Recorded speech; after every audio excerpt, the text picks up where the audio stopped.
الرجيم. بسم الله الرحمن الرحيم. أتأمرون الناس بالبر وتنسون أنفسكم وأنتم تتلون الكتاب أفلا تعقلون واستعينوا بالصبر والصلاة وإنها لكبيرة إلا على الخاشعين الذين يظنون أنهم ملاقو ربهم وأنهم إليه راجعون يا بني إسرائيل اذكروا نعمتي التي أنعمت عليكم وأني فضلتكم على العالمين واتقوا يوما لا تجزي نفس عن نفس شيئا ولا يقبل منها شفاعة ولا يؤخذ منها عدل ولا هم ينصرون وإذ نجيناكم من آل فرعون يسومونكم سوء العذاب يذبحون أبناءكم ويستحيون نساءكم وفي ذلكم بلاء من ربكم عظيم وإذ فرقنا بكم البحر فأنجيناكم وأغرقنا آل فرعون وأنتم تنظرون وإذ وعدنا موسى 40 ليلة ثم اتخذتم العجل من بعده وأنتم ظالمون ثم عفونا عنكم من بعد ذلك لعلكم تشكرون وإذ آتينا موسى الكتاب والفرقان لعلكم تهتدون وإذ قال موسى لقومه يا قوم إنكم ظلمتم أنفسكم باتخاذكم العجل فتوبوا إلى بارئكم فاقتلوا أنفسكم ذلكم خير لكم عند بارئكم فتاب عليكم إنه هو التواب الرحيم. Sadaqallahul azim. Patutkah kamu menyuruh manusia supaya berbuat kebaikan sedang kamu lupa akan diri kamu sendiri, padahal kamu semua membaca kitab Allah? Tidakkah kamu berakal? Dan mintalah pertolongan kepada Allah dengan jalan sabar dan mengerjakan sembahyang. Dan sesungguhnya sembahyang itu amatlah berat, kecuali kepada orang-orang yang khusyuk, iaitu mereka yang percaya dengan yakin bahawa mereka akan menemui Tuhan mereka dan bahawa mereka akan kembali kepadanya. Wahai Bani Israel, kenangkanlah nikmat-nikmatku yang aku telah kurniakan kepada kamu. Dan ingatlah bahawasanya aku telah melebihkan nenek moyang kamu yang taat dahulu atas orang-orang yang ada pada zamannya. Dan peliharalah diri kamu dari azab sengsara hari akhirat, yang padanya seseorang tidak dapat melepaskan orang lain yang berdosa sedikit pun dari balasan azab, dan tidak diterima syafaat daripadanya, dan tidak pula diambil daripadanya sebarang tebusan. Dan mereka yang bersalah itu tidak akan diberi sebarang pertolongan. Dan kenangkanlah ketika kami selamatkan kamu dari Fir'aun dan orang-orangnya, yang sentiasa menyeksa kamu dengan seksa yang seburuk-buruknya.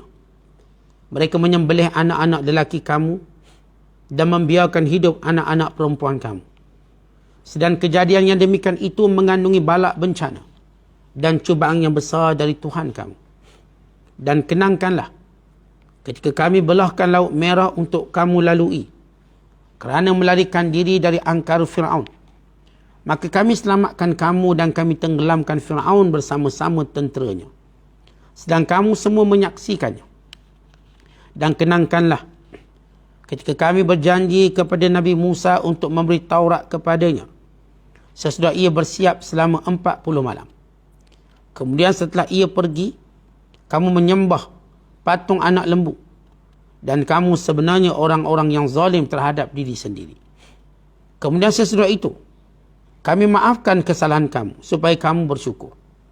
Dan kenangkanlah ketika kami turunkan kepada Nabi Musa kitab Taurat dan keterangan-keterangan yang terkandung di dalamnya yang membezakan antara yang benar dengan yang salah, supaya kamu mendapat petunjuk.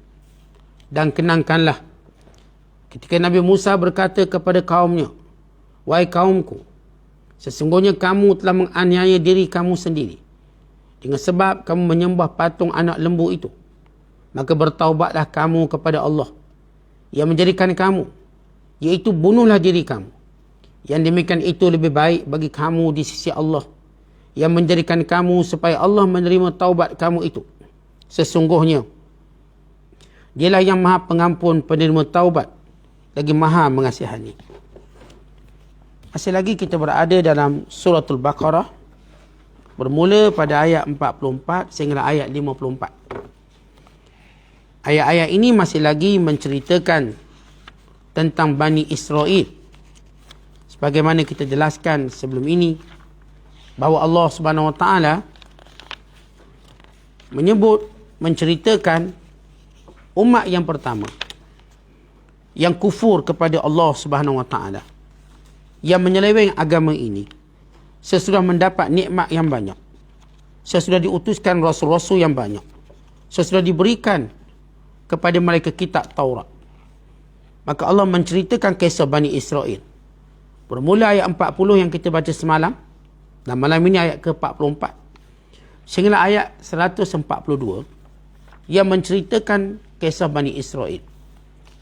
Kalau sebelum ini kita telah menceritakan bagaimana Allah Ta'ala mengingatkan Bani Israel akan nikmat-nikmat Allah yang banyak, dan kerana itu Allah Ta'ala memerintahkan Bani Israel untuk menyempurnakan janji mereka dan takut kepada Allah dan mengekalkan keimanan kepada Allah secara berterusan dan beriman dengan nabi-nabi yang diutuskan, termasuk Nabi Muhammad sallallahu alaihi wasallam, nabi akhir zaman, dan Al-Quran yang telah diturunkan. Dan Allah Ta'ala mengingatkan orang-orang Yahudi ahli kitab supaya jangan meminda ayat-ayat Taurat tentang kerasulan Nabi Muhammad, kedatangannya, dengan menjualnya mencari habuan dunia yang sementara. Dan jangan cuba mengelirukan, mencampur adukkan yang benar dengan yang batil, menyembunyikan kebenaran dengan tujuan menyembunyikan kebenaran sedangkan mereka tahu. Dan Allah Ta'ala menyuruh orang-orang Yahudi, khususnya ahli kitab di Madinah secara khusus, bahkan secara umum pada semua mereka, supaya menjaga solat, mengeluarkan zakat dan rukuk kepada Allah dengan maksud kekal taat pada Allah. Maka ini seruan pertama kepada Bani Israel. Maka pada ayat 44 Allah Ta'ala menyebut perangai buruk yang pertama mereka, yang berlaku sehingga berlakulah penyelewengan yang bermacam-macam. Maka Allah menyebut, atamuruna nas, apakah kamu wahai para pendeta Yahudi, para ulama Yahudi, para ahli kitab. Sebagaimana kita jelaskan, Suratul Baqarah, surah pertama diturunkan di Madinah.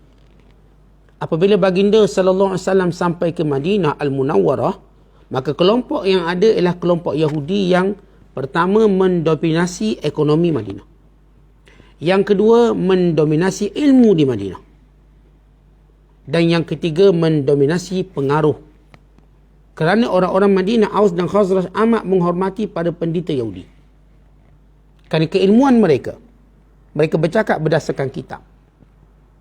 Maka Allah Ta'ala menyatakan, apakah kamu wahai para pendeta Yahudi yang membaca kitab, ta'murunan nas, kamu menyuruh manusia. Manusia di sini ialah penduduk Madinah, dengan melakukan kebaikan, yakni beriman kepada Nabi sallallahu alaihi wasallam, beriman kepada Nabi Muhammad dan Al-Quran yang diturunkan. Wa tansawna anfusakum, dan kamu melupakan diri kamu. Walau kamu tahu dulu tentang Muhammad itu, kamu yang tahu dulu tentang Quran dan wahyu, kamu yang tahu. Tetapi kamu menyuruh orang Madinah tertentu supaya beriman kepada Nabi ini, tapi kamu mengingkarinya. Wa antum tatlunal kitab, sedangkan kamu sentiasa membaca kitab. Kerana menjadi kebiasaan orang Yahudi di Madinah dan sampai hari ini, mereka ada hari-hari mereka akan baca kitab mereka, kitab Talmud, kitab Taurat. Mereka akan baca sebagaimana orang Islam membaca Al-Quran. Cuma bezanya, orang Islam ini semua orang baca Quran, tetapi orang Yahudi yang membaca kitab ini ialah para pendeta. pada pendetanya. Walaupun anak-anak juga diajar, tapi mereka yang lebih membacanya. Afala taqilun, apakah kamu tidak boleh berfikir dengan waras? Tidakkah kamu punya akal? Berhubung dengan ayat yang ke-44 yang kita bacakan ini, kata Imam Waqidi, demikian juga Imam Tha'labi meriwayatkan daripada Ibn Abbas radhiyallahu ta'ala anhuma, turun ayat 44 ini kepada kelompok Yahudi Madinah. Di kalangan mereka itu, ada yang mempunyai tali persaudaraan dengan mereka dengan sebab perkahwinan atau kerabat, ataupun kerana pernah mereka menyusu antara satu sama lain. Artinya orang musyrik, orang Madinah sebelum kedatangan Islam, anak-anak mereka disusui oleh orang-orang Yahudi. Orang-orang Yahudi menghantar anak mereka untuk disusui oleh orang Madinah, sehingga mereka ada hubungan susuan. Sebagaimana mereka ada hubungan perkahwinan. Kalangan orang Aus ini atau Khazraj ada berkahwin dengan Yahudi dan sebaliknya.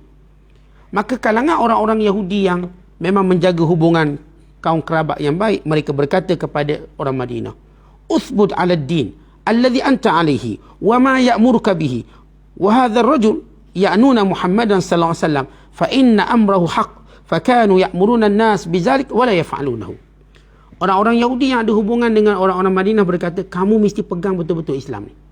Sebab Muhammad tu memang betul Nabi akhir zaman. Sedangkan mereka sendiri tidak mau ikut.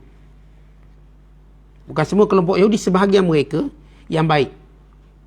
Sebahagian orang Yahudi ni ada yang baik. Maksud baiknya tuan-tuan sekalian, ada yang munsif, yang memang bercakap betul.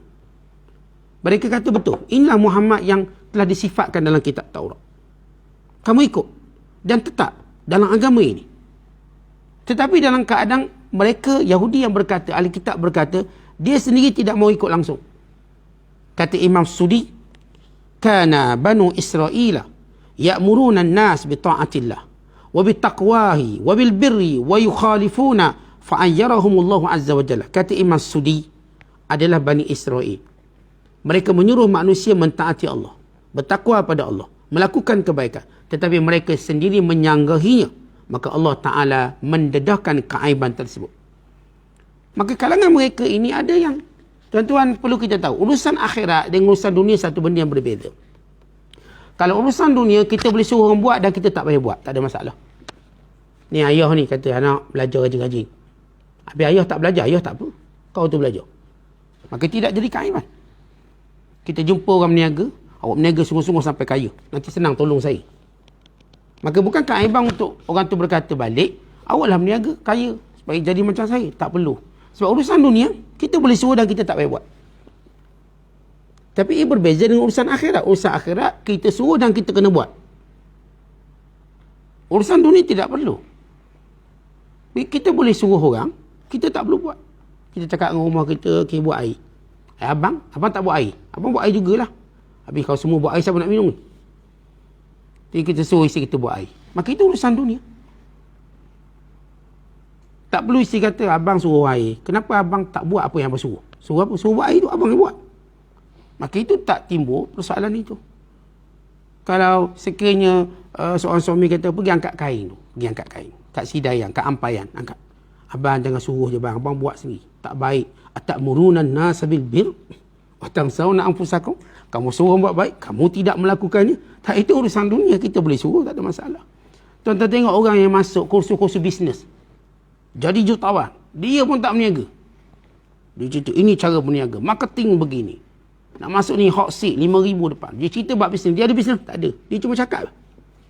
Itu tak ada masalah. Kerana setengah orang, dia memang boleh bercakap. Dia pandai. Tuan-tuan tengok, setengah jurulatih bola. Dia sendiri main bola pun tak pandai sangat. Tapi dia pandai melatih. Tak ada pula pemain kata, coach buat sendiri ya. Tak ada. Ikut. Yang latih tinju. Dia pun tak ke mana pun, dia cuma latih. Dia suruh. Tak perlu yang belajar kata coach yang belajar. Takkan timbul isu itu. Sebab ia urusan duniawi. Tetapi bila urusan ukhrawi, memang yang suruh pun kena buat. Kita suruh jaga awal waktu. Awak pun kena solat awal waktu. Kita kata jangan lupa zakat. Awak pun kena zakat. Jangan lupa tahajud malam ni. Awak pun kena tahajud malam ni. Kerana perintah untuk semua kita. Ustaz yang bercakap. Bukan mana ustaz terbebas daripada apa yang dia cakap. Dia lagi kena buat. Sebab itu kata Aisyah radhiyallahu ta'ala anha, tidaklah Nabi SAW menyuruh sesuatu melainkan baginda yang pertama melakukannya. Dan tidaklah baginda melarang sesuatu, melainkan baginda paling jauh daripada larangan itu. Begitu hal ukhrawi. Tetapi Yahudi terbalik. Yahudi dalam hal-hal ukhrawi, termasuk dalam beriman. Mereka kata, pergilah beriman, kami tak. Kamu je ikut. Sebab Nabi ni untuk bangsa Arab je. Walau mereka baca nas daripada kitab tentang kerasulan Rasulullah sejagat. Kepada semua. Bahkan mereka tahu setiap benda ada penutup. Sampai hari ini mereka tak mampu jawab, siapakah Nabi penutup? Sebab semua orang beriman bahawa setiap Nabi yang diutuskan akan ada penutup. Siapa Nabi penutup? Dalam Islam cukup jelas dan Allah menaskan dalam Quran. Khatamun Nabiyyin. Baginda sallallahu alaihi wasallam penutup sekalian para Nabi. Mereka Yahudi percaya bahawa Musa bukan penutup para Nabi. Kristian juga berkata yang sama, bahawa tidak ada Nabi yang penutup.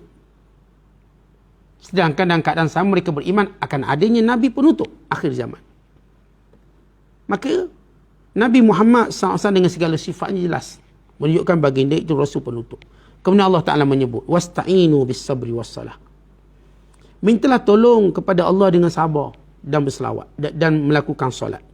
Baik, kenapa sesudah Allah mendatangkan ayat ini, Allah datangkan dengan perintah sabar dan perintah solat? Tuan-tuan, untuk melakukan amal akhirat perlukan kesabaran yang tinggi. Sabar dalam mentaati Allah merupakan salah satu daripada perintah ataupun suatu benda yang amat dituntut. Kita tahu bila kita bincangkan persoalan sabar, dia ada sabar dalam menghadapi musibah, ada sabar dalam melakukan ketaatan, ada sabar dalam meninggalkan maksiat. Maka Allah Ta'ala menyebut tentang solat di sini supaya untuk kamu ada kekuatan melakukan apa yang kamu suruh, jaga solat kamu. Dan mujahadah kamu dalam melakukannya, yakni sabar. Bila mana kita mampu mujahadah dan kita mampu menunaikan solat, maka insya-Allah segala apa yang kita cakap, kita boleh buat. Kadang-kadang tuan-tuan sekalian, bila kita pandai cakap, maka Allah tu datangkan fitnah, kita tak boleh buat benda tu. Kita memang cakap sedap, kelebihan bersedekah, tapi kita jadi kedekut. Kita kedekut ni. Kita memang cakap sedap tentang kelebihan melakukan qiyamul lail, tapi kita sendiri subuh pun belum tentu. Jadi orang yang bercakap, untuk mendapat kekuatan percakapannya, dia sendiri kena mujahadah. Mujahadah yakni sabar.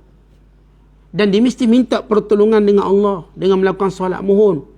Kerana itu Rasulullah ajar kepada sahabat, bukan kepada kita. Bacaan selepas solat, Allahumma a'inni ala zikrika wa syukrika wa husni ibadatika.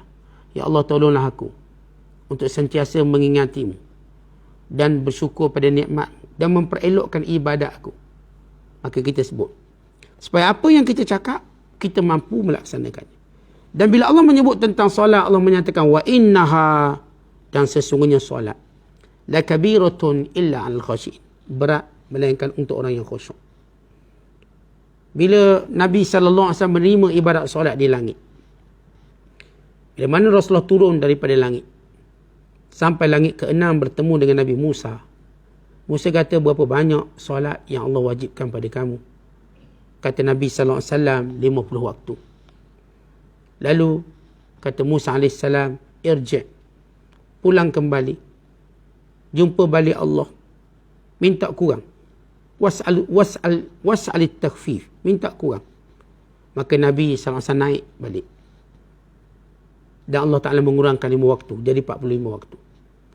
Lalu kata Nabi Musa, naik balik, minta kurang, umat kamu tak mampu buat. Berat. Solat tu berat. Maka Rasulullah pun naik balik, kurang lagi 5. Setiap kali baginda sallallahu alaihi wasallam naik, dikurangkan 5. Sehingga solat itu menjadi 5 waktu. Lalu kata Musa, pergi naik lagi, umat kamu tak mampu buat. Lalu kata Nabi SAW, aku dah malu. Dan ini pun sudah ditetapkan 5 waktu. Akhirnya baginda sallallahu alaihi wasallam turun membawa ibadat solat 5 waktu. Tetapi ia amat berat.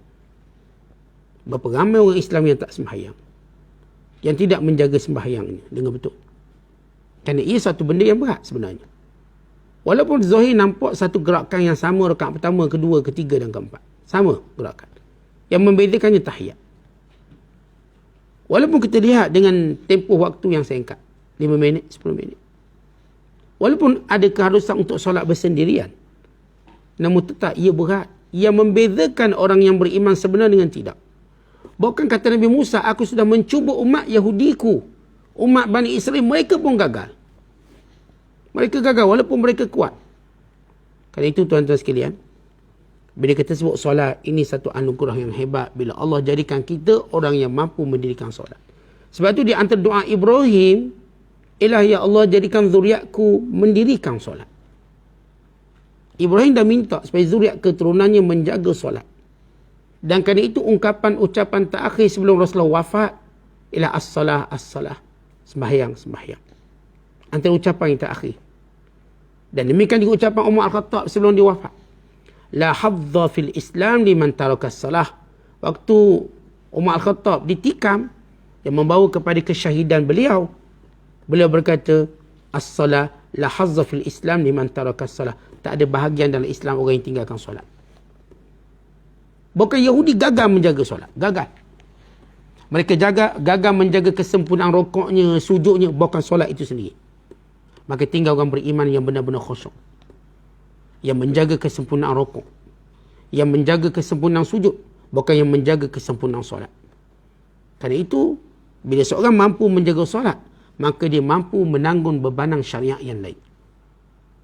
Kalau orang tu gagal untuk solat, gagal, maka dia tak akan mampu memikul dan menanggung bebanan syariat yang lain.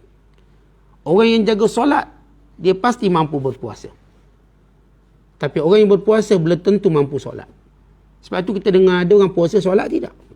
Tapi kita tak dengar orang solat tapi dia tak puasa. Ya bulan Ramadan, banyak soalan-soalan dia tanya. Saya puasa tapi tak solat. Jangan kata solat tarawih, zuhur, asar tak ada. Kerana solat itu Allah dah sifatkannya berat. Bukan ia menjadi penanda aras. Nak tengok seorang tuan-tuan menjalankan perintah Allah atau tidak, lihat bagaimana dia menjaga solatnya. Kalau baik cara dia menjaga solat, maka insya-Allah. Sebab itu anak-anak kita di sekolah, di asrama, di universiti, maka kurikulum untuk ataupun kita katakan undang-undang solat itu perlu ada. Kalau pelajar-pelajar sekolah ini dijaga solat berjemaah, di kolej, di universiti, dan ini menjadi satu silibus penting dalam sistem pendidikan kita, kita akan melahirkan generasi yang hebat. Tapi solat kita tak peduli.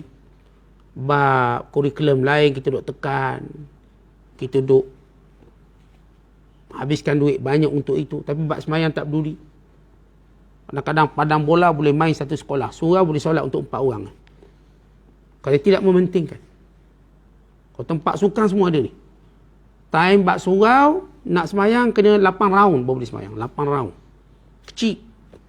Kerana mereka tak fikir benda tu. Maka ini panduan tentang solat. Kemudian Allah Ta'ala menyebut, alladzina yadhunnun. Dan orang-orang yang khusyuk sebenar dalam solat. Natijah solat yang sebenar. Allah sebut, siapa yang nak tahu apakah solat saya khusyuk? Maka natijahnya apa? Alladzina yadhunnun. Mereka-mereka yang khusyuk itu sentiasa yakin annahum mulaku rabbihim, mereka akan bertemu dengan Tuhan mereka. Wa annahum ilaihi raji'un, dan mereka akan kembali kepada Allah. Jadi siapa pun yang sembahyang, mereka tahu mereka satu hari nanti akan pulang bertemu Allah. Itulah dia khusyuk. Khusyuk selepas solat. Ya, kita banyak bicara tentang khusyuk dalam solat. Tetapi ayat ini membicarakan khusyuk selepas solat. Kesan daripada solat yang khusyuk itu, mereka punya keyakinan untuk bertemu dengan Allah, bukan kerinduan, kecintaan bertemu dengan Allah. Maka orang ni akan melihat dunia yang sementara. Kemudian Allah kembali menyebut tentang Bani Israel. Ya Bani Israel, wahai anak-anak Israel, anak-anak Nabi Yaqub. Ada orang tanya, Ustaz, kenapa sebut anak-anak Nabi Yaqub? Nabi Yaqub ni anak siapa tuan-tuan? Nabi Yaqub, anak Nabi Ishaq. Nabi Ishaq anak siapa? Anak Ibrahim. Kenapa tak sebut wahai anak-anak Ibrahim? Kan Ibrahim cuma ada seorang anak. Kenapa tak sebut wahai anak Ishaq? Kan Ishaq juga ada seorang anak, Yaqub. Tapi Yaqub ada berbelas anak yang membentuk kabilah, yang membentuk puak-puak yang banyak.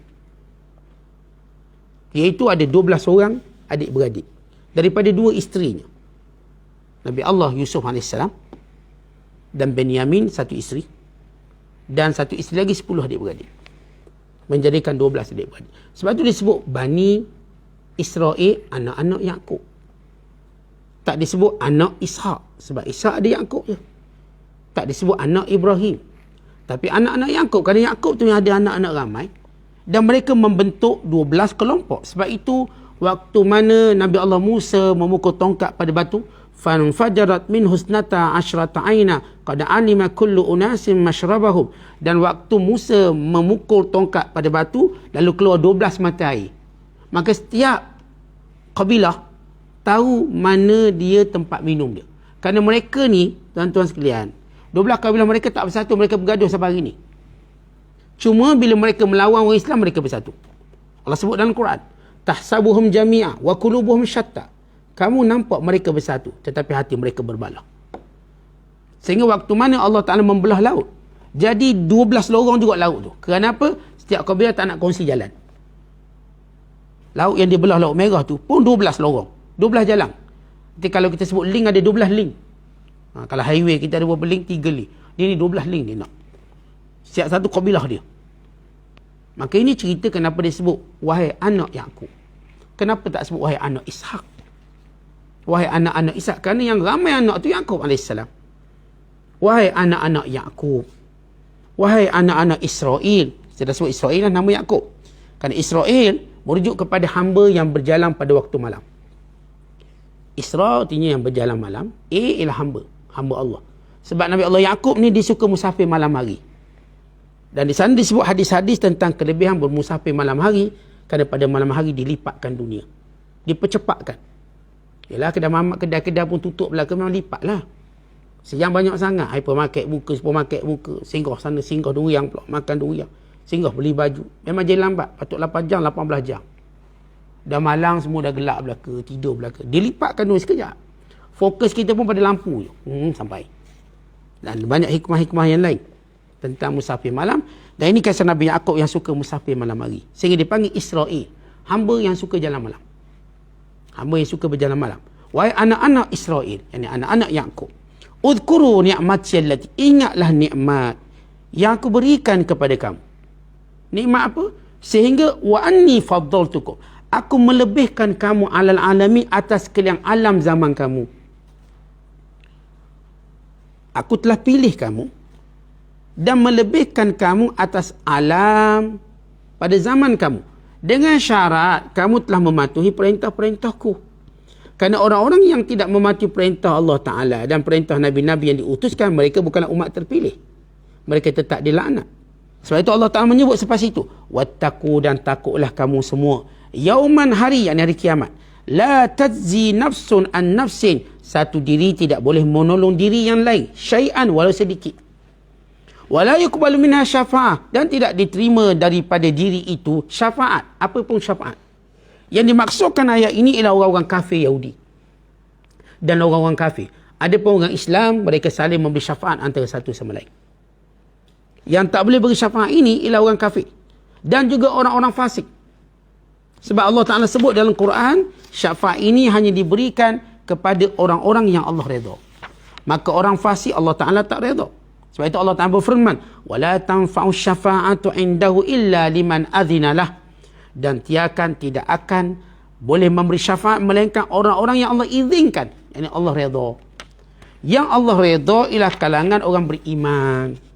Ada pun orang kafir, Allah tak redha. Orang fasik pun Allah tak redha. Maka Allah ingatkan orang Yahudi. Bahkan ingat orang-orang kafir juga yang sezaman dengannya dan sezaman dengan kita. Takutlah kamu adanya hari kiamat. Hari kiamat tak ada orang boleh tolong orang.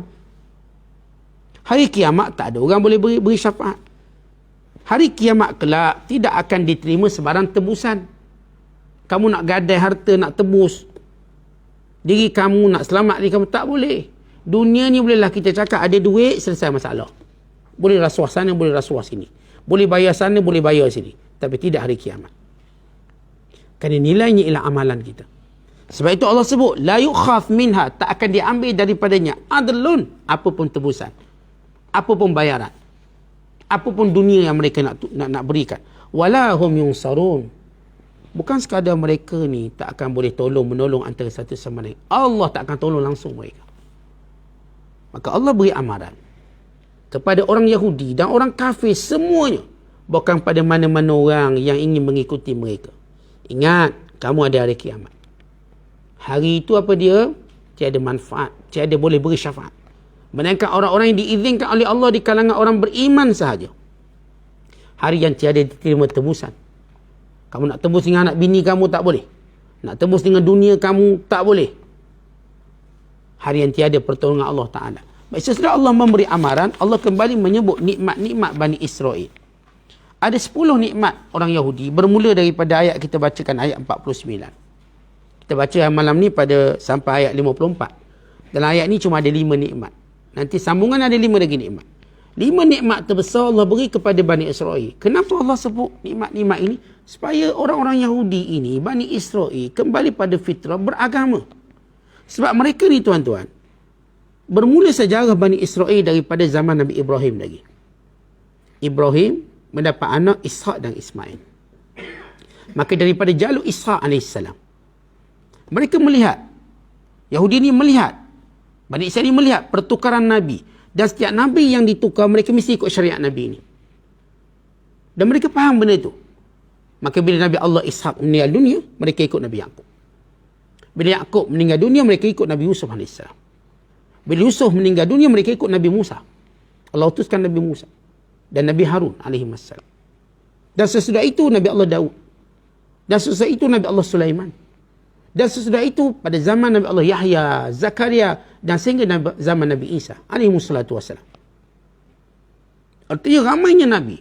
Dan setiap Nabi ini, mereka tahu satu tanggungjawab mereka ialah ikut Nabi yang baru diutuskan.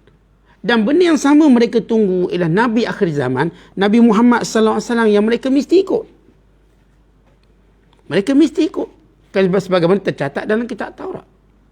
Kerana itu Allah Ta'ala kembali menyebut nikmat-nikmat keistimewaan yang Allah beri supaya janganlah kufur. Kita dah sebut sebelum ini, kenapa Allah mulakan spesies orang kafir ni Yahudi dulu. Sesudah Allah menyebut sifat orang beriman, sifat orang kafir, sifat orang munafik. Kemudian Allah mengajak manusia jangan kufur pada Allah dan menyebut. Kemudian Allah menyebut asal usul manusia dari Adam, dari syurga. Kemudian Allah menyebut syaitan, punca kita sesat. Punca kita terpengaruh buat jahat. Kemudian Allah Ta'ala menyebut Bani Israel, satu contoh manusia yang asalnya dapat segala kelebihan, segala kemuliaan. Bahkan mereka melihat mukjizat paling banyak berlaku pada zaman mereka, macam-macam mukjizat yang luar biasa. Sama ada terbelah laut, mukjizat bayang awan yang melindungi mereka di tengah padang pasir, padang tih, padang sesat. Burung manna dan salwa, yakni manisan dan juga burung salwa yang turun dari langit. Dan mereka lihat matinya Fir'aun, ditenggelami laut. Mereka melihat mukjizat Nabi Musa, tongkat menjadi ular. Mereka melihat bagaimana Musa AS menzahirkan pelbagai 9 tanda besar atau mukjizat Nabi Musa AS. Tongkatnya, tangan Nabi Musa, kutu, belalang, darah, katak yang menjadi mukjizat Nabi Allah Musa AS. Dan ribut. Semuanya ini akan kita baca, kita akan jelaskan selepas ini. Maka Allah menyebut nikmat-nikmat kepada Bani Israel, kepada orang Yahudi, supaya mereka kembali beriman kepada Allah. Wa idh najjaynakum, dan ingatlah kami telah menyelamatkan kamu, min ali Fir'aun, daripada keluarga Fir'aun, daripada pemerintah Fir'aun. Kenapa disebut min ali Fir'aun? Tak disebut min Fir'aun? Kerana seluruh penyokong Fir'aun macam Fir'aun. Maka mereka menjadi keluarga Fir'aun. Fir'aun ni berjaya buat satu organisasi negaranya untuk membenci bangsa lain. Dia menjadi bangsa Kipti untuk membenci Bani Israel. Kebencian mereka ini tuan-tuan bermula zaman Nabi Yusuf lagi. Tapi pada zaman Nabi Yusuf, Fir'aun yang memerintah Fir'aun baik. Tapi Allah tak sebut Fir'aun, Allah sebut Malik, raja. Mereka cukup cemburu kerana Yusuf berada pada tempat tertinggi dalam negara. Lalu mereka memendam rasa. Lama. Sehinggalah bila Nabi Yusuf mati sahaja dan naik Fir'aun baru, bermula era penindasan yang luar biasa. Bermulalah mereka melebihkan bangsa-bangsa mereka untuk menindas Bani Israel. Sehingga kemuncaknya bila mana Fir'aun bermimpi. Tentang Fir'aun dia bermimpi bila keluar api daripada Baitul Maqdis. Keluar api daripada Baitul Maqdis, lalu datang menyerang bumi Mesir dan membakar semua rumah-rumah pengikut Firaun, tetapi tidak membakar rumah Bani Israel. Dan Firaun mendapat takbir bahawa itu tanda bahawa kerajaannya akan runtuh. Kerajaannya akan runtuh. Maka untuk mengelakkan keruntuhan kerajaannya, maka para penasihat Firaun menyuruh supaya dibunuh anak-anak lelaki yang lahir. Sebab yang lelaki sekarang ni tak nampak macam nak lawan, yang akan datang mungkin. Sebab mereka tak boleh bunuh semua kerana Bani Israel ni penting untuk tenaga kerja. Kerana orang Kipti, dia orang tak nak kerja. Yang kerja semua Bani Israel.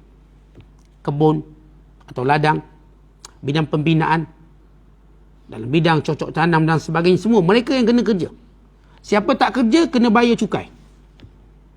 Yang kerja pula tidak diberi gaji, melainkan sedikit makanan. Kalau tak kerja, kena bayar cukai, maka mereka kena kerja. Orang Kipti buat apa? Jadi tokeh. Jadi tokeh. Sehingga Firaun bermimpi keluar api daripada Baitul Maqdis, lalu masuk ke rumah setiap rumah rakyat-rakyat Firaun, iaitu bangsa Kipti, dan membakar semuanya melainkan rumah Bani Israel. Api itu tak masuk, maka dia pun ditafsirkan mimpi jatuhnya kerajaan dia. Kerana itu dia membunuh anak-anak lelaki dan membiarkan anak-anak perempuan.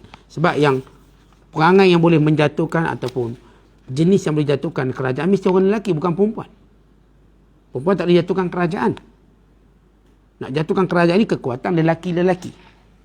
Maka Allah Ta'ala sebut, dan ingat waktu kami menyelamatkan kamu daripada Fir'aun, yasumunakum, yang telah mengenakan kepada kamu su'al azab, azab yang dahsyat. Apa itu azab yang dahsyat? Yuzabbihuna abna'akum, mereka menyembelih anak-anak. Menyembelih anak-anak lelaki kamu, wa yastahyun, dan membiarkan anak perempuan hidup. Wa fi dhalikum bala'un min rabbikum azim, itu merupakan ujian paling terbesar sekali. Dan Allah menyelamatkan kamu daripada ia berterusan begitu. Kemudian wa idh faraqna bikumul bahr, dan ketika mana kami membelah bagi kamu laut, fa anjaynakum, dan kami selamatkan kamu, wa arraqna, dan kami tenggelamkan ala Fir'aun, semua tentera Fir'aun, wa antum tanzurun, dalam keadaan kamu menyaksikan. Tuan-tuan, bila kita kalau kena buli, lalu kita lihat orang yang buli kita tu kena tangkap depan mata kita, seronoknya kita padam muka. Begitu Bani Israel, mereka dizalimi lama. Waktu mereka, Allah jadikan mereka tengok macam mana menjerit, melolong, semua tentera Firaun ditenggelamkan dalam laut, mereka rasa selesa. Kenapa? Selama ini mereka ditindas, dibuli, hari ini Allah tunjuk untuk melegakan mereka. Kemudian Allah Ta'ala sebut, wa iz wa'adna, dan ingatlah bila mana kami berjanji dengan Musa, arba'ina lailatan, Musa mempersiapkan dirinya 40 hari. Nabi Allah Musa menyiapkan dirinya untuk bertemu dengan Allah 40 hari sebelum bertemu dengan Allah dengan berpuasa. Kata ulama tafsir, ia bermula daripada bulan awal Zulqa'dah dan 10 pertama Zulhijjah, jadi 40 hari. Bulan Zulqa'dah 1 bulan sampai 30 Zulqa'dah. Kemudian 1 Zulhijjah sehinggalah 10 Zulhijjah. Jadi semua 40 hari. Bila Nabi Allah Musa siap puasa 40 hari, barulah dia bergerak menuju ke Sinai. Dan ketika mana Musa ke Sinai, summa takhadhtumul ij, kamu telah mengambil patung anak lembu. Min ba'dihi, selepas Musa pergi bermunajat pada Allah. Wa antum zalimun, dan kamu tahu benda itu salah, dengan menjadikan ia Tuhan kamu. Summa afawna, kemudian kami maafkan kamu. Afawna, kami maafkan, ankum, daripada kamu. Min ba'di dhalik, selepas perbuatan jahat kamu. La'allakum tashkurun, supaya kamu bersyukur dengan nikmat kami. Tentu bila kita buat salah, orang maafkan, bukankah itu satu nikmat? Ini Allah dah beri pada Bani Israel. Wa iz ataina Musa al-kitab, kemudian ingat waktu kami berikan pada Musa al-kitab wal furqan, yang mana ia akan membezakan yang betul dan yang salah. Tuan-tuan, bila satu umat tu dia diutuskan Rasul, Nabi, satu kemuliaan. Kemudian tambah lagi kemuliaan bila Nabi dan Rasul itu diberi kitab. Nabi Yahya tak diberi kitab. Nabi Zakaria tidak diberi kitab. Nabi yang diberi kitab ini Nabi-Nabi terpilih. Terpilih. Siapa yang terpilih? Nabi Muhammad SAW diberi Al-Quran. Nabi Musa diberi Taurat. Nabi Isa diberi Injil. Nabi Daud diberi Zabur. Maka bila diberi dapat Nabi dah satu kemuliaan, dapat pula Nabi yang dapat kitab. maka kamu telah diangkat lagi kemuliaan. Sebab itu Allah menyebut antara nikmat. Allah utuskan Musa dan kitab. Sebab itu tuan-tuan, Bani Israel, walaupun mereka namakan mereka anak-anak Yakub, tapi mereka berbangga dengan Musa. Mereka tak bangga dengan Yakub, walau letak nama anak-anak Yakub. Sebab itu, para pengkaji Yahudi, mereka banyak menulis sejarah mereka bermula zaman Nabi Musa. Sebab Musa mainkan peranan yang penting pada orang-orang Yahudi. Sebab itu mereka banyak bercerita tentang Musa. Cuma masalah orang Yahudi, bila mereka bercerita tentang nabi-nabi mereka, mereka menceritakan perkara-perkara aib yang mereka reka. Ia berbeza dengan orang beriman. Tidak menceritakan hal pada nabi mereka yang baik-baik. Tiada satu pun yang aib. Yahudi dia akan cerita yang aib-aib. Nanti kita akan tengok apa yang aib yang mereka cerita tentang nabi-nabi, setiap nabi. Termasuk Nabi Musa yang mereka sanjung itu. La'allakum tahtadun, supaya kamu mendapat petunjuk. Dan ingatlah ketika mana Musa berkata kepada kaumnya, yakni kaum yang menyembah berhala, patung anak lembu. Ya kaum, wahai kaumku, innakum, sesungguhnya kamu, zalamtum, telah menzalimi anfusakum, diri kamu sendiri. Bittikhadhikumul ij, disebabkan kamu mengambil patung anak lembu. Fatubu, kerana itu bertaubatlah. Ila bari'ikum, kepada Tuhan kamu. Bari makna Tuhan kamu. Faktulu anfusakum, bunuhlah diri kamu sendiri.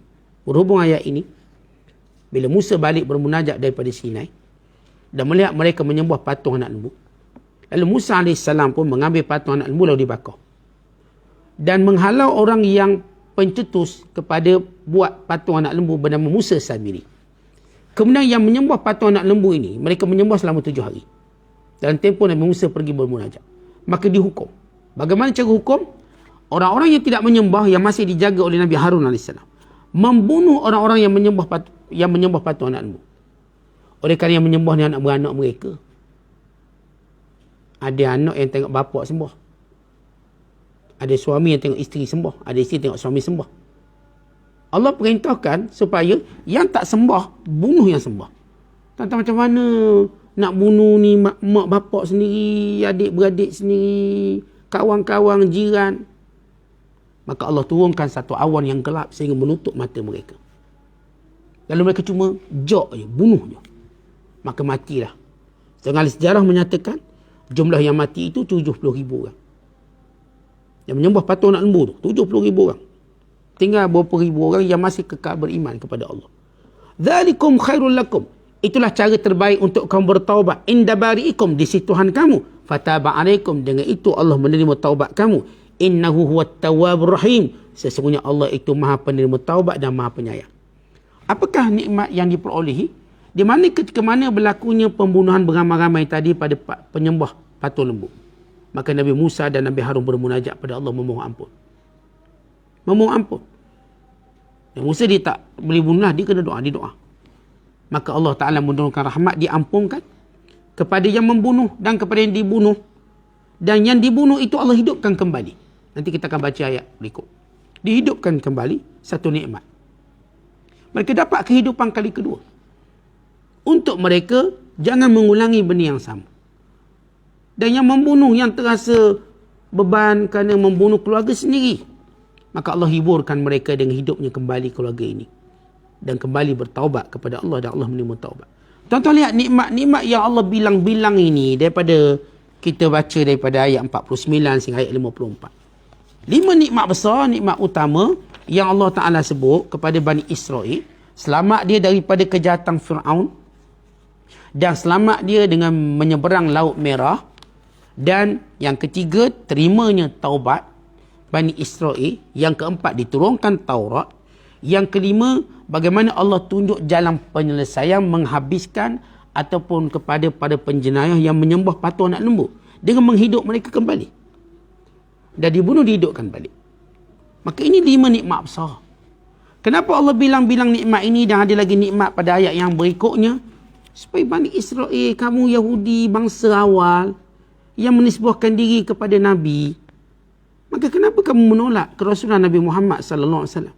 Apakah kamu tak ingat sejarah kamu? Berapa kali kesilapan kamu Allah maafkan? Apakah kamu nak buat silap lagi? Silap yang tak akan dimaafkan. Tuan-tuan kita kan begini. Kalau buat silap, okey kami maafkan. Sampai peringkat kesilapan kami tak akan maafkan. Allah beri peluang. Kesilapan demi kesilapan Allah ampunkan kamu. Allah tunjuk jalan keluar. Allah tunjuk kasih Allah tunjuk kasih sayang kepada kamu. Tapi apakah kamu nak ulang balik kesalahan dengan mendustakan kerasulan Nabi Muhammad sallallahu alaihi wasallam, menolak Al-Quran? Kamu pasti tahu akibatnya wakhim, lebih dahsyat daripada ini. Maka ini Allah bila bilang nikmat, Allah ungkit balik nikmat, istilahnya ungkit nikmat supaya kamu sedar bahawa kamu telah diberi banyak keistimewaan. Kenapa masih tunjuk ke kebodohan yang melampau? Bukankah kamu dulu telah bodoh menyembah patung anak lembu? Dan kamu juga menyaksikan kejahatan kamu sendiri. Dan kamu lihat segala keajaiban dengan mengikut Nabi Musa. Apatah lagi Nabi Muhammad sallallahu alaihi wasallam. Kalau dengan mengikut Nabi Musa, kamu terselamat daripada Fir'aun. Dengan mengikut Nabi Muhammad, kamu selamat dunia dan akhirat. Kalau dengan Nabi Musa, kamu terselamat daripada kejahatan Fir'aun. Dan daripada musibah dunia. Penindasan. Kalau kamu ikut Nabi Muhammad SAW, kamu selamat dunia dan akhirat. Yang keselamatan yang amat diinginkan oleh semua makhluk Allah. Oleh sebab itu Allah ingatkan kepada Bani Israel. Bukan sebenarnya Allah juga, ayat ini juga, sebagaimana kata ulama, ingatkan kita. Tuan-tuan, bila kita muhasabah diri kita, banyakkan nikmat Allah bagi. Banyakkan peluang Allah bagi. Dan berapa kali kita bertaubat dan Allah terima taubat kita. Allah jadikan kita orang baik, orang soleh, dapat hidayah. Tapi kita kadang-kadang masih berani ulang-ulang balik kesalahan. Tidakkah kita takut jadi seperti Bani Israel? Allah tutup pintu taubat sehingga kita tak mampu lagi bertaubat. Ini pengajaran yang besar yang perlu kita ambil. Wallahu a'lam bishawab. Assalamualaikum warahmatullahi wabarakatuh.